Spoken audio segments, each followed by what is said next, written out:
It's a movie like the old monster movies. It's all about roller coaster rides. I would say it's a tragic love story. Peyton is gone. Program complete. But this is more of a Beauty and the Beast story. Why didn't you tell me, Peyton? An action-adventure, comic book, gothic horror. It's a mixed media bash. Universal Pictures presents Sam Raimi's Darkman. Liam Neeson stars as Dr. Peyton Westlake, the man doomed to become the Darkman. What am I, some kind of a circus freak? With Academy Award nominee Frances McDormand as Julie Hastings, a lawyer whose underworld connections lead her fiancé into the path of evil, skillfully embodied by LA Law's Larry Drake. Bingo. Gentlemen. Darkman is the story of an innocent scientist who's caught in the middle of a criminal war and destroyed. But he isn't really dead. In fact, he's alive in a burn unit. But he no longer has a face. No ID, no medical history. He's got burns covering over 40% of his body. 10 years ago, pain from the burns would have been intolerable. Now, we use the Rancoverit's technique. Quite simply, we sever the nerves within the spinothalamic tract. Which means if he has any rage bursts or gets upset, you know, these upsets become huge. They took my hands. More than the loss of his body, his career, and his romance, his uncontrollable rage is the fire that consumes Peyton, leaving only the shadowy persona of the Darkman. Reconstruction program. He uses his scientific skills, attempting to reconstruct his own face, and in vain, his former life. God, I love you, darling.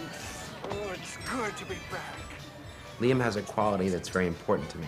I needed somebody who could create a character on screen who would be warm and funny, and someone who I would feel their loss once they became the Darkman. The pink elephant, please. I'm sorry, buddy. It don't count unless you're behind the line.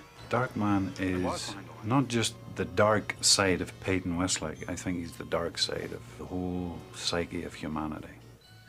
Scrap. I mean, we all have a dark side. Some of us show it more than others don't. But I think if we're alone in our car or in the bathroom or in the shower, you know, we fantasize about, you know, God, I should have told the boss that. I should have told him he's a real. And you do in your mind, your own persona becomes this devilish fiend. We both decided that it had to be done like Greek tragedy. You had to go for broke. I chose Fran for the role of the Darkman because she's very good. She's the dream actress. She does everything that was in the screenplay and more. She does start out as a very driven, ambitious woman who gets caught up in a romantic love story. Jules, I'm asking you to marry me. She also is the dame. She's the damsel in distress. Larry Drake was cast because he has a very imposing physical presence. He's like the modern-day Edward G. Robinson. He just has a very interesting face. It's a nice contrast to what I usually do on LA Law, because Benny is like the world's nicest guy, and Robert G. Durant is like the world's worst guy.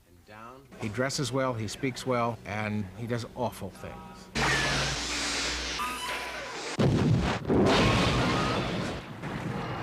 Bent on revenge, the Darkman uses his ability to create the faces of Durant and his criminal gang.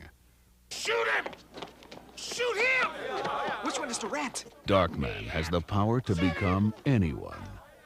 Unfortunately, his disguise can only withstand 99 minutes of daylight before self-destructing.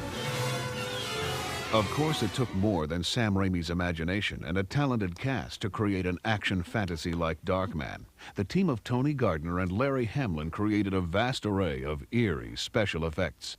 It's a 10-piece overlapping appliance, so each piece has to go on top of another, on top of another. It'll take about 3 hours for Liam to get into the makeup, not including the bandages. When I'm in the chair, it's not an ordeal. I knew this was going to happen. The thing that I had to do as the actor was, once I have this 5 hours of prosthetic makeup on, not to think of it as 5 hours of prosthetic makeup, that this is now my skin. In addition to uncomfortable makeup and arduous working conditions, there was also danger. I'm going down there to take care of that son of a... When we did that particular piece of the shot, Sam insisted to me that I'd be taking up only 15 feet. Larry and I are acting our hearts out. And as I swing back to punch Larry, my peripheral vision catches all the trucks and all the people, like that size, way down on the ground, you know. I'm thinking, 15 feet, you know, and I suddenly just clung onto the side of that helicopter. I was like 150 feet off the ground. I try and make the scenes as exciting as possible. We wanted to create a character that was superhuman in a sense, but also was anchored by human emotion. The nice thing about playing this Darkman is that he encapsulates so many of those cinematic heroes that we all grew up with. Certainly Boris Karloff in those early Frankenstein films. Phantom of the Opera, definitely Jekyll and Hyde. This is a big sweep of a film, there's lots of action. We all have a dark side.